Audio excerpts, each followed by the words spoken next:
एक middle class लड़की के ख्वाबों का राजकुमार सफ़ेद घोड़े में चढ़कर नहीं आता है, वो तो बस यूं ही गलियों में मिल जाता है।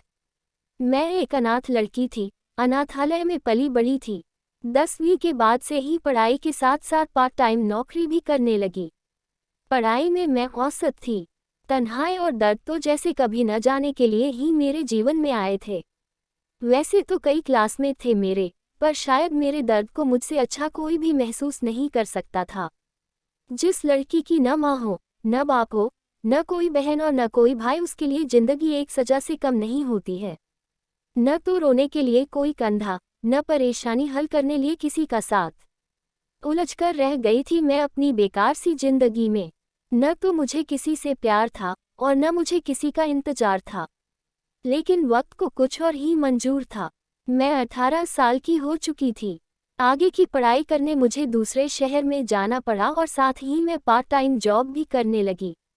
सप्ताह के 6 दिन क्लासेस और ऑफिस में बीत जाते थे और संडे थोड़ा आराम करके खत्म हो जाता था। खुद के लिए तो समय ही नहीं मिलता था मुझे। कुछ पैसे सेविंग्स में चले जाते थे और बाकी के पैसे ज़रूरत के सामान खरीदने और कमरे का किराया देने में खत्म हो जाते थे। तभी एक दिन में जिंदगी ने एक नई मोड़ ली।